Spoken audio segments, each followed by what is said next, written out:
Welcome back. आप देख रहे हैं ईटी मनी, बनूं अपना फाइनेंस मिनिस्टर। मैं हूं आपके साथ कविता थपलियाल और अब शो को आगे बढ़ाएंगे और दर्शकों के सवाल शो में शामिल करेंगे। लेकिन उससे पहले वो नंबर जहां पर आपको देना है अपना सवाल हमें, एक व्हाट्सएप नंबर है जहां पर आप अपने सवाल हमसे पूछ सकते हैं और इस नंबर पर आप अपने सवाल investment, insurance, credit card, loan, crypto currency से जुड़ा सवाल अगर हो तो आप हमें लिख कर भेज सकते हैं, या अगर आप चाहें तो वीडियो के ज़रिए भी ये सवाल हम तक पहुंचा सकते हैं। आपको अपना वीडियो शूट करना है और इस नंबर पर भेज देना है, जो कि एक व्हाट्सएप नंबर है, और 9619873567 ये वो नंबर है जहां पर हमें इंतज़ार रहेगा आपके सवालों के वीडियो का।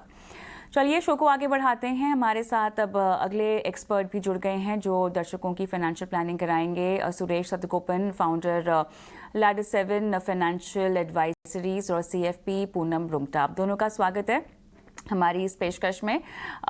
सीधा रुख करेंगे दर्शकों के सवालों की ओर और चलिए, हमारे दर्शक हमारे साथ फोन लाइन पर भी हैं। सुनील भगत। सुनील जी नमस्कार, कहाँ से बोल रहे हैं आप? नमस्कार मैम, मैं अहमदाबाद से बोल रहा हूँ मैम। बताइए सर, आपने अपना पोर्टफोलियो कैसे बनाया है? जी मैम, मैंने जो पोर्टफोलियो अपना बनाया है इसमें कोटक फ्लेक्सी कैप है, उसमें 7,500 रुपये पर मंथ जा रहे हैं। ICICI प्रू ब्लू चिप है 5,000 रुपीज का। मिराई एसेट लार्ज कैप में मैम 35,000 का है, और HDFC मिड कैप में 10,000 का है, और HDFC स्मॉल कैप 10,000 का है। HDFC निफ्टी इंडेक्स में मैम 5,000 का है, और SBI ब्लू चिप 5,000 रुपीज। मैं लास्ट 2 साल से इन्वेस्ट कर रहा हूँ मैम। मेरा मैम सवाल ये था कि मेरे को जो रिक्वायरमेंट है, मेरी डॉटर हैं 2, उनकी एजुकेशन के लिए 25 लाख चाहिए, जो मेरे को अब नेक्स्ट 5 ईयर में चाहिए। और सेकेंड डॉटर के लिए जो एजुकेशन है वो 35 लाख चाहिए आफ्टर 8 ईयर।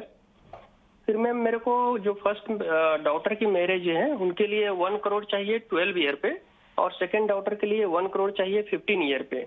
और मेरे को मैम मेरा खुद के रिटायरमेंट के लिए 2 करोड़ का मेरे को चाहिए, जो 15 साल बाद मैंने प्लान किया हुआ है।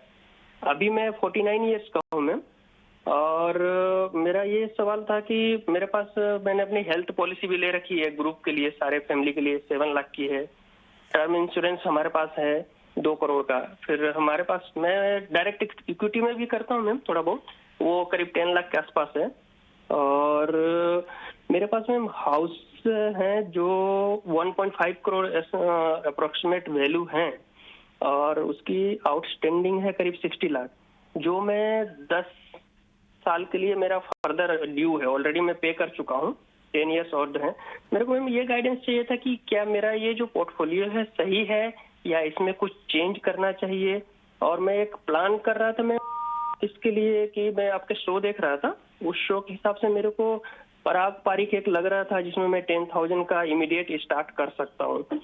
तो थोड़ा सा मैम मेरे को गाइडेंस चाहिए था कि मैं आगे क्या करूँ।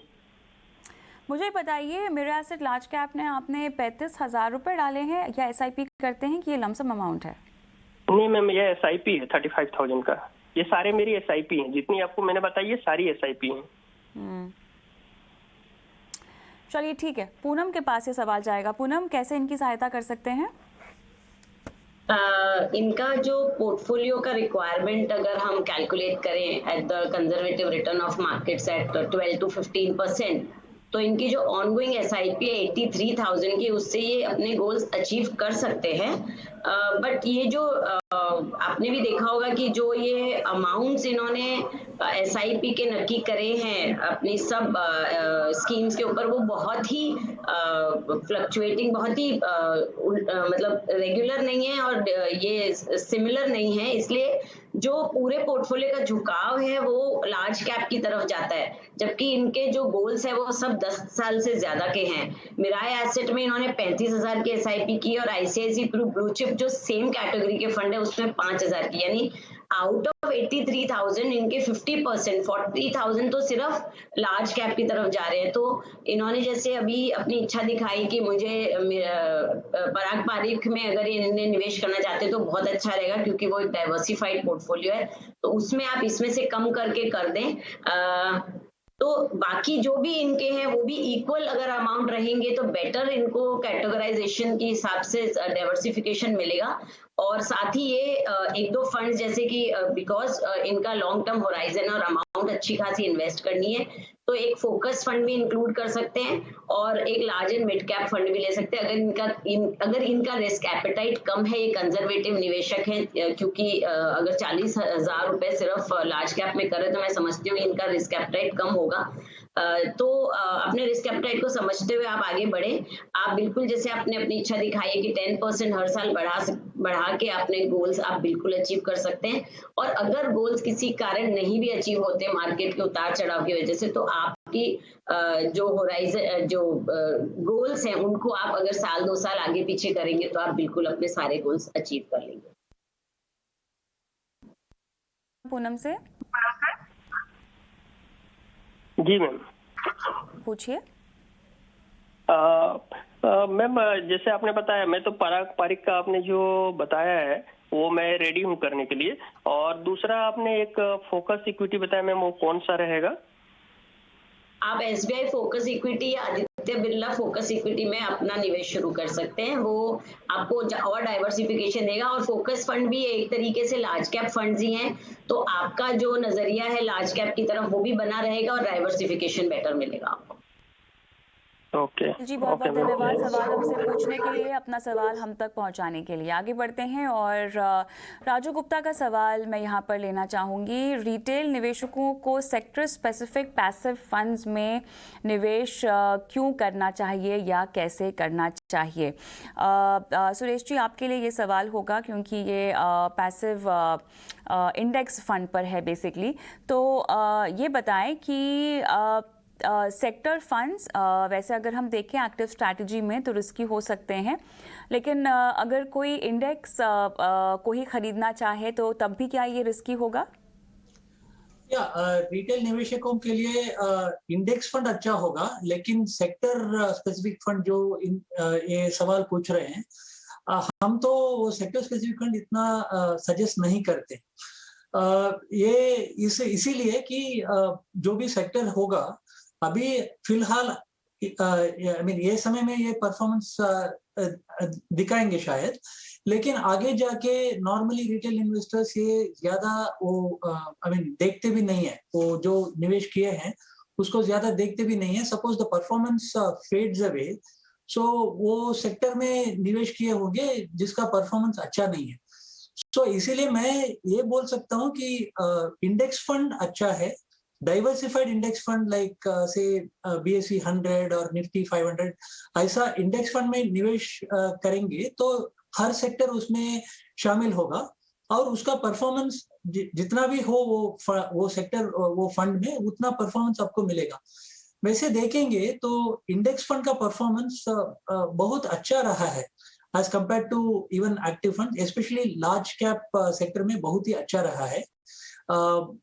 इंडेक्स एक्टिवली मैनेज फंड ज्यादातर बीट नहीं कर पाया 5 साल के आई मीन नजरिए में देखेंगे तो बीट नहीं कर पाए ज्यादातर।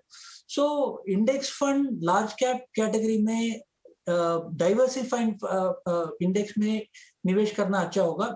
मेरा सलाह यह है कि सेक्टरल फंड में निवेश करना इतना उचित नहीं होगा। हाँ, कि निवेशक को अगर पैसिव तरीके से सेक्टर फंड में जाना हो तो जाना चाहिए।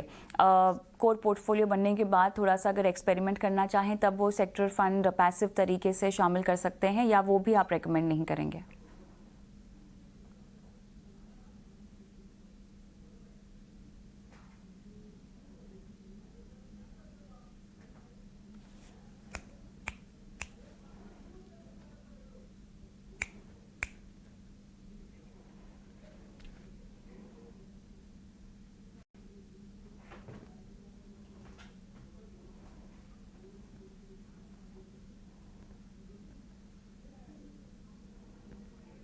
अंदाजा रहना चाहिए क्यों इन्वेस्ट कर रहे हैं सेक्टरल फंड में, सिर्फ परफॉर्मेंस के लिए नहीं इन्वेस्ट कर सकते हैं, कोई स्पेसिफिक रीजन हो तो कर सकते हैं।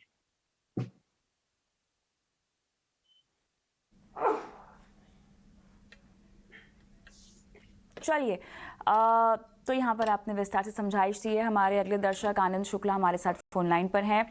आनंद जी नमस्कार, पूछिए अपना सवाल।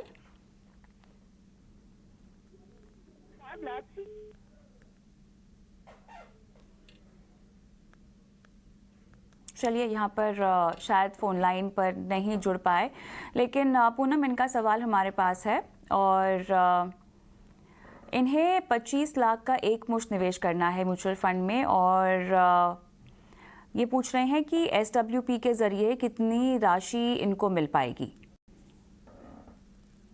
SWP कविता, मुझे लगता है कि एक सबसे एफिशिएंट और सबसे इफेक्टिव रास्ता है अगर आपको रिटायरमेंट में अपनी रेगुलर इनकम मैनेज करनी है। और SWP के जरिए यूजुअली हम कहते हैं कि जो बैंक आपको रिटर्न्स दे रहा है, बैंक में FD के जो रिटर्न्स है उसके आसपास अगर आप विड्रॉल लेंगे तो आपको बेहतर रहेगा, बिकॉज जो कैपिटल हम निवेश कर रहे हैं वो हम कैपिटल एप्रिसिएशन भी साथ में देख रहे हैं, ना कि बैंक FD के जैसे मंथली इंटरेस्ट लेते हैं और हमारा कैपिटल तो उतना ही रहता है मगर हम हर महीने उसमें से इंटरेस्ट लेते हैं। एज अगेंस्ट SWP में आपका कैपिटल एप्रिसिएशन होता है। तो 25 लाख रुपए की अगर आप एक मुश्त निवेश करते हैं किसी बैलेंस एडवांटेज फंड में, तो उसमें आप अगर 6% के हिसाब से अगर विड्रॉल प्रति माह का लेते हैं तो 12,500 रुपए आप हर महीने ले सकते हैं। इसमें फायदे बहुत सारे कविता, बिकॉज जो भी इन्फ्लेशन रेट्स है उसको बीट करने के लिए हमें आगे हमारा कैपिटल बढ़ना ही चाहिए, बिकॉज रिटायरमेंट में हमारे पास और कहीं से इनकम आने वाली नहीं है, इसलिए कैपिटल बढ़े इस तरीके का निवेश ढूंढना चाहिए। वो पॉसिबल है बैलेंस एडवांटेज फंड्स के जरिए SWP की अगर स्ट्रैटेजी ली तो। और साथ ही इसमें एक फायदा है कि बैलेंस एडवांटेज फंड्स में up to 10% of investment amount या आपकी इन्वेस्टेड यूनिट्स के ऊपर कोई एग्जिट लोड नहीं लगता है, तो टैक्स इफिशिएंट भी है। पहले साल के बाद सेकेंड ईयर में तो एग्जिट लोड वैसे भी नहीं है।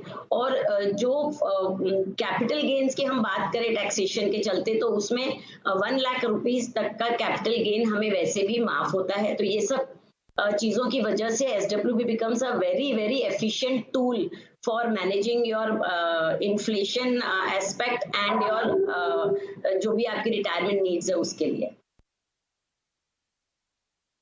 पर हम आगे बढ़ेंगे और अगले दर्शक का सवाल मैं लूँगी जिन्होंने ट्विटर के ज़रिए अपना सवाल हमें भेजा है, गौरव जैन, और इन्हें इंटरनेशनल बाज़ार में पैसिव फंड के ज़रिए निवेश की स्ट्रैटेजी चाहिए। किस तरह के अंतर्राष्ट्रीय बाज़ार में पैसे लगा सकते हैं और कैसे ये स्ट्रैटेजी इनके पोर्टफोलियो में कमाई इनको कराकर दिखा सकती है? Suresh ji. Actually global investment के लिए ये पैसिव इन्वेस्टमेंट स्ट्रेटेजी और fund of fund investment strategy actually अच्छा स्ट्रेटेजी होगा, क्योंकि इधर का हमारा फंड मैनेजर जो है उनको इक्विटी के बारे में थोड़ा पता होगा, लेकिन ज्यादा पता शायद करना भी मुश्किल होगा। डेटा भी मिल गया तो इकोनॉमी, मार्केट, वो दूसरा कंट्री का वो थोड़ा अंदाजा लगाना थोड़ा मुश्किल ही पड़ेगा। सो इसीलिए एक्चुअली इंडेक्स के जरिए या fund of fund route, fund of fund मतलब जो भी इंटरनेशनल फंड वो मार्केट में होगा, इधर जितना भी फंड वो कलेक्ट करेंगे डायरेक्टली वो फंड में, जो इंटरनेशनल मार्केट में वो फंड है, सो उसमें निवेश करेंगे। So it is a better idea to invest either through the fund of fund route और इंडेक्स रूट।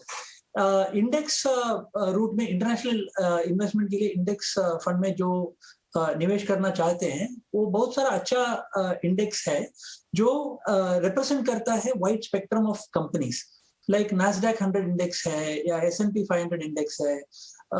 सो ऐसा बहुत सारा वैरायटी ऑफ इंडिसेस जिसके ऊपर इंडेक्स फंड्स अवेलेबल है, जिसमें हम निवेश कर सकते हैं and we can participate in the market.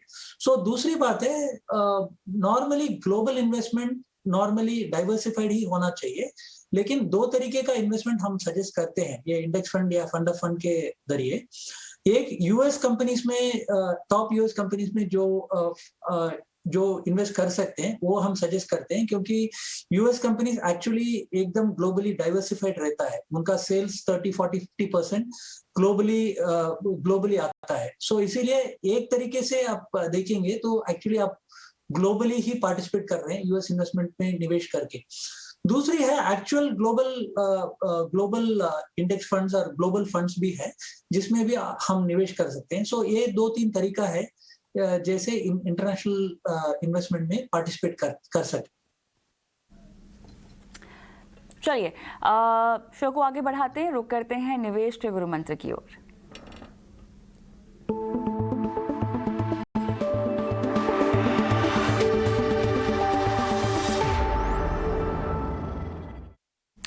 Poonam, आपका निवेश का गुरु मंत्र क्या होगा?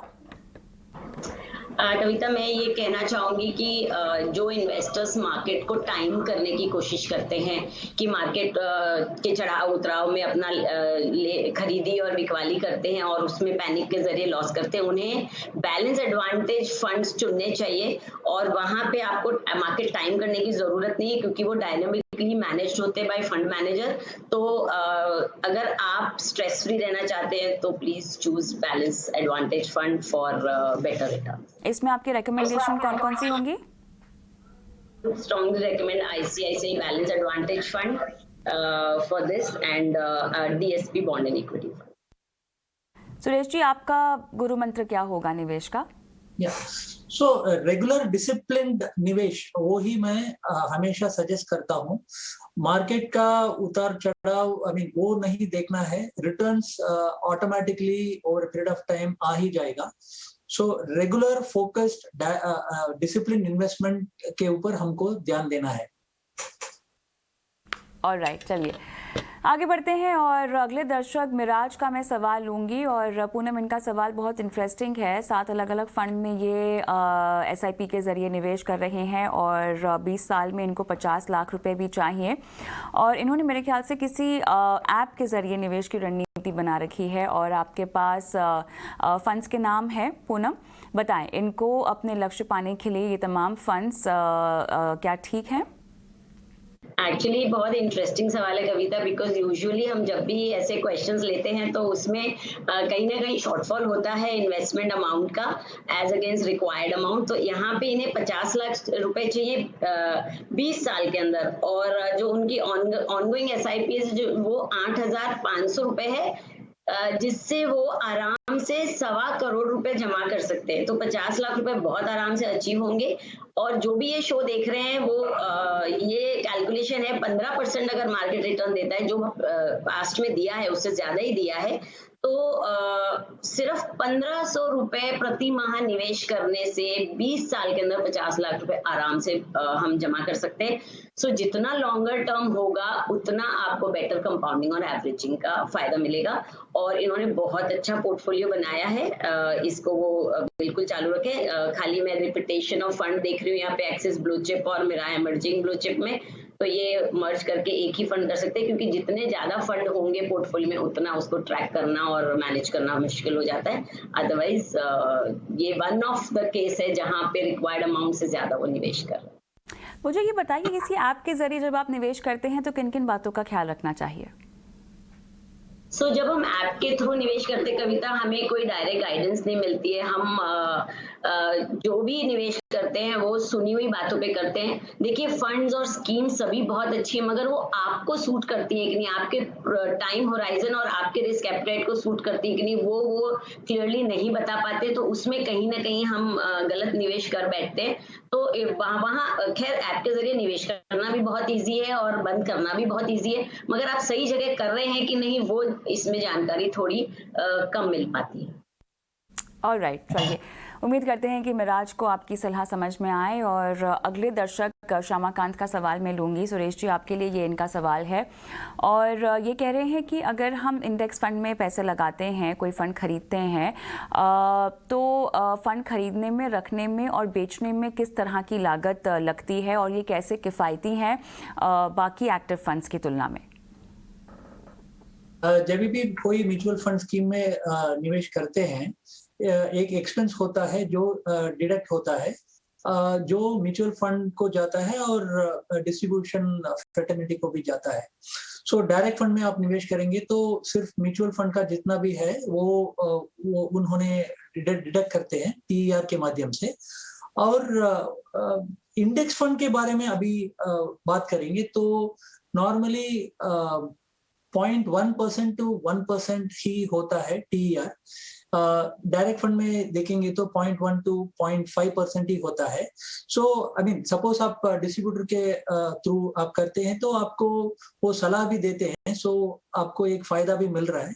हमारी तरफ कोई एडवाइजर के द्वारा हम आप जाएंगे तो हम सलाह देंगे लेकिन हम फी चार्ज करेंगे। दोनों वैसे देखेंगे तो दोनों तरफ से आपको डायरेक्टली या इनडायरेक्टली पे करना पड़ेगा। As far as index funds are concern, active fund के तुलना में इंडेक्स फंड में कम कॉस्ट लगता है। That is the total expense ratio जिसके बारे में मैंने बात किया है, जो म्यूचुअल फंड डिडक्ट करता है वो कम रहता है। वो इसीलिए कि फंड मैनेजर का रोल इधर एक्चुअली ज्यादा नहीं है, क्योंकि ये इंडेक्स फंड में सिर्फ वो जो भी अंडरलाइंग इक्विटी है वो जितना भी प्रतिशत है वो सिर्फ मिरर करना है इंडेक्स फंड के अंदर। सो इसीलिए फंड मैनेजर का रोल नहीं है, एक्चुअली फंड मैनेजर का वो रिस्क भी नहीं है। सो इंडेक्स फंड में एक कम लगता है। सो होल्ड करने में हर साल जो भी मैंने बोला था 0.1 टू 1%, सो जितना भी है हर फंड में ये डिफरेंट होता है। सो जितना भी है उतना चार्ज वो करेंगे, हर साल वो चार्ज करेंगे। और बेचने के समय ऐसा 1 साल के बाद आप इक्विटी फंड बेचेंगे, इक्विटी इंडेक्स फंड बेचेंगे तो उसके बाद अप टू 1 लाख टैक्स नहीं लगता है। 1 लाख के बाद 10% का टैक्स लगता है। सो वो टैक्स का एक पोर्शन है। एग्जिट लॉस नॉर्मली 1 साल के बाद नहीं रहता है। सो यही 2-3 चीज है। इंडेक्स फंड्स बहुत ही इनएक्सपेंसिव है, आप जरूर कंसिडर कर सकते हैं। या इवन परफॉर्मेंस वाइज आप देखेंगे, स्पेशली लार्ज कैप कैटेगरी में देखेंगे तो इंडेक्स फंड्स एक अच्छा ऑप्शन करके निकल के आता है। क्या ये इंडेक्स फंड्स किफ़ायती हैं, इसीलिए उनको अपने पोर्टफोलियो में जगह देनी चाहिए, सही रणनीति होगी सुरेश जी क्या? मैं ये नहीं बोल रहा हूँ कि एक्टिव फंड हम कंसिडर नहीं कर सकते हैं। अभी फिलहाल आप इंडिया में सिचुएशन देखेंगे तो large cap, specially large cap index fund के माध्यम से इन्वेस्ट करना एक्चुअली उचित होगा। मिड कैप और स्मॉल कैप में फंड मैनेजर का, एक्टिव फंड मैनेजर का रोल ज्यादा होगा। सो अभी के सिचुएशन हम देखेंगे तो इंडेक्स फंड मतलब पैसिव फंड और एक्टिव फंड का जुडिशियस मिक्स पोर्टफोलियो हमको बनाना होगा। सो आगे जाके क्या होगा वो मालूम नहीं है। मे बी पैसिव फंड्स थोड़ा ज्यादा यूज करेंगे पोर्टफोलियो में, लेकिन अभी के लिए हम यही कर रहे हैं कि पैसिव फंड और एक्टिव फंड हम यूज करते हैं। कौन सा सिचुएशन में कौन सा पैसिव फंड कौन सा एक्टिव फंड वो देखना पड़ेगा, इंडिविजुअल सिचुएशन के ऊपर। ये पोर्टफोलियो में सिर्फ पैसिव फंड्स हो तो ऐसे में कमाई के मौके आप कितने आपसे चूक हो सकती है उनको अपनाने में? एक्टिव फंड्स, फंड मैनेजर का जो भी स्किल होता है वो एक्टिव फंड्स में पूरा नजर आता है। फंड मैनेजर एक स्पेशलाइज्ड पर्सन होता है और उनको सपोर्ट करने के लिए रिसर्च एनालिस्ट और एंटायर टीम रहता है। ज्यादातर वो सक्सेसफुल भी रहते हैं। बट अभी क्या चल रहा है, अभी क्या हो रहा है, more and more analysts are tracking especially the frontline companies. So इसीलिए क्या हो रहा है, कोई भी इंफॉर्मेशन जो है सबको एक ही टाइम पे सबको मिल रहा है। फंड मैनेजर को ज्यादा you can say taking advantage of that, वो सिचुएशन कम होते जा रहा है आजकल। इसीलिए लार्ज कैप में जितना ट्रैकिंग हो रहा है उसमें उनको एक्स्ट्रा रिटर्न देने का मौका कम मिल रहा है। मिड कैप और स्मॉल कैप में ट्रैकिंग जरा कम हो रहा है, उसमें वो पिक एंड चूज में वो एकदम सक्सेसफुल रहते हैं। आज की स्थिति में मिड कैप और स्मॉल कैप में एक्टिव फंड मैनेजर बहुत सक्सेसफुल रहते हैं, and that is what we recommend as far as active funds are concerned. बहुत बहुत धन्यवाद आप दोनों का इस खास पेशकश में समय निकाला और तमाम सवालों के जवाब दिए, लोगों की फाइनेंशियल प्लानिंग करवाई। मुझे भी इजाज़त दें, नमस्कार।